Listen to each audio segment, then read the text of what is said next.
So what was inside the Holy of Holies? What was inside the Holy of Holies? Right? We had the tablets of the luchos, right? The two luchos, and the broken tablets were also there, right? And the jar of manna we had, right? And the staff of Aaron with blossoms, right? All generations, you see the blossoms there, right? And for over approximately 800 years, they were able to see it. Everybody saw that. You know that? No? I say, why do I say 800 years? Right? You missed that. The almonds, the staff of Aaron blossoms. Why almonds? Why almonds? Why almonds? Because if you ever been to a Behaalotecha garden, almonds are the first tree that blossoms in spring. They're the first ones. Almonds are the first. The first ones, the trees. The first ones to blossom. Right. So what's the idea behind that? The tribe of Levi, they're energetic. They go straight to the job. They don't waste any time. And if you complain against Levi, your punishment will come right away, like the almonds, right? I said they put that in the Holy of Holies, and for close to 800 years. Why do I say 800 years? Because the temple was built after 400 years of going out of Egypt, right? And it stood for 400 years, right? Every pilgrimage holiday, they would show, you have the tablets, right? The tablets, you could read through, right? Olive, all four directions, right? And the broken tablets, and the jar of manna, they could see the jar of manna, and the staff of Aaron, right? Only before the destruction of the first temple, they hid it away. Right, still exists. We still here on the Shlomo HaMelech built a special vault, but he knew the day's going to come when they're going to need it. Right? That's where it is now. Nobody, the Arabs are building the digging. They won't find it in there. They won't find it in there. Okay. But Yoshai is the one that actually hit it there. The king Hoshea, yeah. Okay. Okay. And the people said to Moshe, we're all going to die on bottom page 831. We're all going to die, right. If anyone comes close to the Mishkan, we're all going to die. We're afraid of the Mishkan. Hashem said, okay, so Aaron, Levi will be the ones who will protect you from dying. They have to be the buffer zone, right? Hashem said, Aaron, you and your sons, the house of your father's house, you will carry the sin of the Mikdash, you and your sons with you. Your brothers, the side of Levi, the tribe of Levi, will join you and they'll serve you. You and your sons with you before the tent, and they shall keep my guard. Mishmeres kol oil, right? But come too close to the Klei Mikdash, right? They'll also die, right? So when they traveled, so the Kohanim would cover the vessels with a covering, and then the Levites would come and carry it. So a non-Kohen shall not come near. And you keep my guard, right? They should not be angry. I have taken your brothers, the Levites from the children of Israel to take. It's given over matana to Hashem, to serve Hashem. You and your sons with you, right? Because that was we saw last week Parsha. It had to do with the firstborn, right? The firstborn have a special connection. Why? Because in Egypt, killing the firstborn was not a plague. It was just Shechina. Say in the Haggadah, Gilu Shechina. Hashem came down with the Shechina in Egypt, and since the firstborn are spiritually on a higher level, they died from an overdose. They just couldn't take it. They just died. The miracle was in the Jewish world, they should have died too. They didn't die. That was a miracle. That's why the first part of we fast there, Pesach, right? So at that point, all the firstborn, anyone who had a firstborn son had a representative in the Beis Hamikdash. He would come to the Beis Hamikdash to do the service, right? But then came the golden calf, and the firstborn sinned, and the tribe of Levi didn't sin, right? So God switched them. From now on, they were, they didn't like that. The firstborn, the 200 were firstborn, they were firstborn. But we accepted it, right? We have a pidyon ben. One of the things that we learn now, pidyon ben, you have to pay to your firstborn, right? You have a firstborn son, right? 30 days, he's not a stillborn. Someone maybe dies within 30 days, we say the birth was defective. Right, but if he lives 30 days, you have to take a Kohen, and his baby has holiness, right? You have to redeem him to a Kohen. And Kohen says, what would you rather have, the money or your son, right? Well, one said, the father said, I have 10 kids already from a different wife, right? This is my firstborn from this wife, right? I don't really have money for it. You know what? You take the kid. You take the kid. No, he can't do that. He can't do that. So what does it mean? Your son, they say the Panovich Rav was a Kohen, and they always wanted to take him for Pidyon Ben. So he said, when it says, do you want your son to use the money?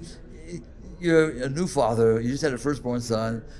Get your priorities straight. What's more important to you, your son or your money? Right. What's more important to you? Remember, your son is more important than your money. Right. See, the sons of God and Reuven, they first were worried about their sheep and cattle, then they worried about their children. Right? Another interpretation is that a Kohen, that a firstborn, if he's not redeemed, is not allowed to do any mundane work, right? He only has to, he's holy to Hashem, he can't help him. So you want your son to be forever like that? No, come. Take the money. So that's the pidyon aben, very important. Okay, so now we're going to go through all the mitzvahs that the privileges that a Levi has. Because they do the service in the temple, they get privileges, right? The Kohanim. And they have to be the buffer zone. They shouldn't come close to Beis Hamikdash, right? On page 833 on the bottom, verse 8, Hashem spoke to Aaron, I am giving you Shmer Shura seed. You get the Truma, all Kosh Ben Israel. It will give it to you, right? The moshcha, right? It has to be, you eat it with the Truma, you eat with mustard and with relish. That's right? She says, this is what I'm giving you from the Holy of Holies, right? From the fire. Sacrifices, all the sin offerings, and the guilt offerings, Holy of Holies, you can have it. They get to eat it, right? They should eat it in the Holy of Holies. So the Kohanim, the Kohanim have to eat it in the Mishkan, right? Inside the Mishkan. All the males can eat it. It's holy, right? Truma, those are Israel. That's right. So when you bring your harvest to your field, you got to give a Truma to the Kohen. How much is the Truma? How much is the Truma? Right? Any amount. It could be any amount. Interesting. Let me explain it outside first, and we see inside. Right? When you harvest your grain, the first thing you got to do is give a portion to the Kohen. There is no set amount. The Torah doesn't give a set amount, right? But the rabbis say either 1/40th, 1/50th, or 1/60th. Regular guy gives 1/50th, right? If you're very generous, you give 1/40th, right? And if you're very cheap, 1/60th, right? That's called Truma. That's Truma Gedolah.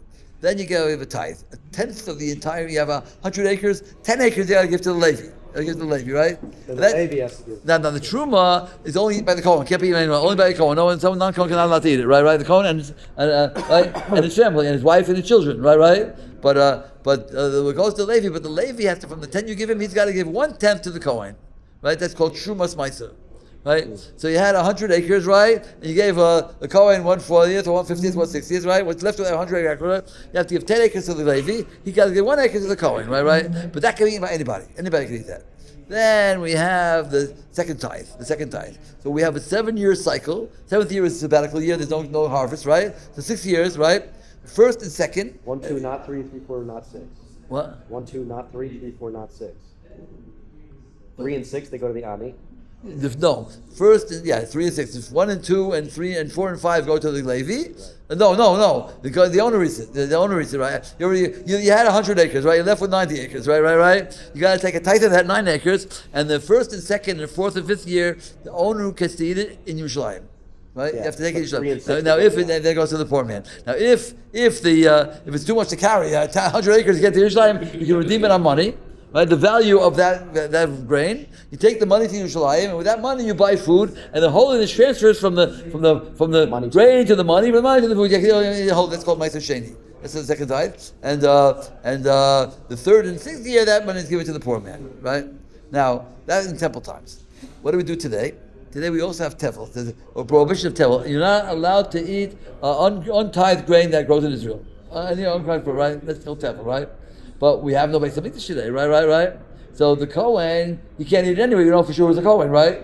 So we go back to, instead of giving 1/30th, 1/50th, 60th, we go back to Torah law. Any amount, 1 grain is enough. That's enough for Truma. That's enough. Because you're not going to give it to the Kohen. You can't eat it anyway, right? You got to throw it out, right? But you have to designate the Levi, right? So you say a tenth is on the 10 acres on the north side of the field, or 1 orange, a 1/10 on the top, right? That should be the Meiser, right? And from that Meiser, I'm going to take a tenth of that is going to go to the Levi. In other words, you got to take a little bit more than 100th. 100th is the 10th of the tithe, right? Actually, if you give it to and a little bit more. No, you can't give it to the Levi. You have to throw it out. We don't know for sure who's the Levi. And the Meiser, so the Meiser, we take a little bit more than 100th. But you throw both of them out, the Truma and the Meiser? The Truma and the Meiser, right? Today. You take a little more and you throw it out. We can't give it to a Kohen Levi. We don't know for sure who Kohen Levi is. We don't know for sure. Right? So we throw it out. So if you're dealing with 100 acres, that's a whole acre, that's a lot, right? If you're dealing with 1 orange, a little piece, right? When I was in yeshiva, not today, you have so many things, hechsher, dots. When I kept Israel 40 years ago, it was a little different, right? More than 40 years ago. That's so we used to buy falafel. We would type it ourselves. Take a little piece of tomato, take a little piece of that, and take challah from the falafel and the pita.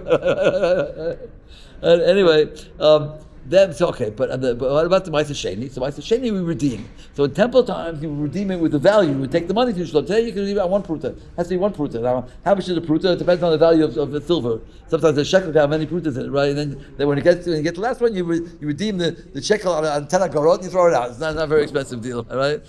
But the question is, what about Ma'aser Ani? What about Ma'aser Ani? A Kohen can't prove he's a Kohen, right? I'm a Kohen. You prove you're a Kohen, right? Could a poor man prove he's a poor man? Yeah. Yes, right? Show your background, right? Then you got to give, right? So if it's done on today, officially the chief rabbinate ties all the produce in Israel, you should know. Chief rabbinate officially ties all the fruits in Israel, right? Not in Chutzlaritz. By Jafar, you don't have that, right? We don't depend on that.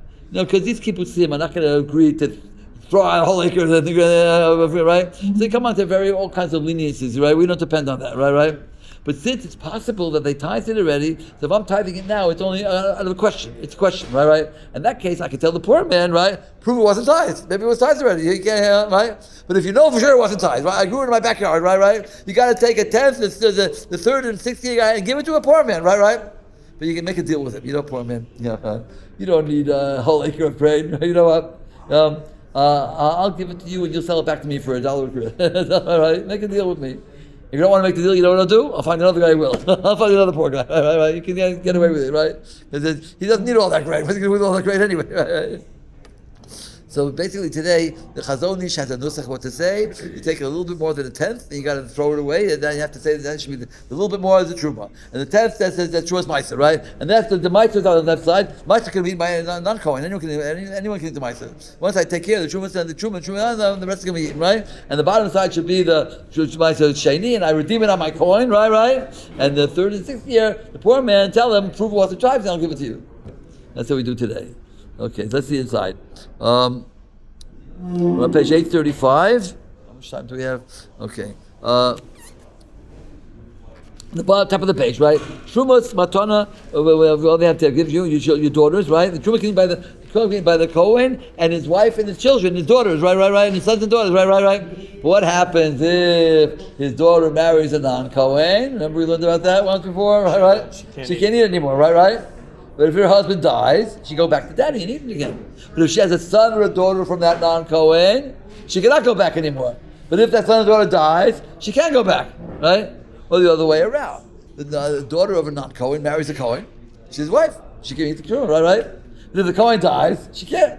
But if he has a son or daughter from them, she can, right? If they die, he can, right? So the Gemara gives you a hypothetical case. There was a daughter of a Kohen that married a non-Kohen, right? And had a daughter. And that daughter married a Kohen, had a grandson, right? And that grandson was a Kohen, right? His father was a Kohen, right? And then her husband died. She wanted to go back to her father to eat truma, but she can't. Why? Because she has a daughter, right? But the daughter died. Then she wants to go back to her husband. She has a grandson, right? Because that grandson, by the way, became the Kohen Gadol high priest, right? He was a Kohen, right, for his father's son, right? That my grandson, that bum, that Kohen Gadol, because of him I can't eat truma. Because of his grandson, you get it? Again, she was a daughter of a Kohen. She married a non-Kohen, right? And then she had a daughter from that non-Kohen. That daughter married a Kohen. And the grandson's a Kohen, right? It's a grandson, but it's her grandson from a non-Kohen. So as long as that grandson's alive, she can go back to truma, right? That bum, my grandson, the Kohen Gadol, because of him I can't eat truma. Okay. What's over there called Torah? We have to use Torah. Called Petterechem. And now we come to the Petterechem, all the firstborn of that firstborn animal. You have to bring a korban, right? And it was given to the Kohen, right? By the way, the Ma'aser Sheni, the Ma'aser Behema, the tithe of the animals was eaten by the owner, not by the Kohen, right? Today it's a problem. It's a problem. If people have cattle, if you have a firstborn, right? It's a big problem because you're not allowed to make it. You have to wait till it has a blemish, right? You can't make a blemish in it, right? You can't use it. It's a very problem. So they get around it today. They actually have a cow giving birth the first time. They sell it to a non-Jew. So when it gives birth, it belongs to a non-Jew. Then it gets around the problem, right? Okay. All the firstborn of the man, right? You should redeem it. The non-kosher animal, the donkey, the only non-kosher animal that has a especially something unique about it is the donkey, right? Because the donkey with the burden that they helped them carry out of Egypt, all the riches of Egypt, they took all the good of Egypt, right? So today they do it. If you have a donkey, you have to redeem it with a sheep. You give the sheep to a Kohen. They do it today. They have it today. I've seen it before. Okay, and from 1 month up. You have the money, 5 shekels, right? Not 10 shekels, 20 gerah.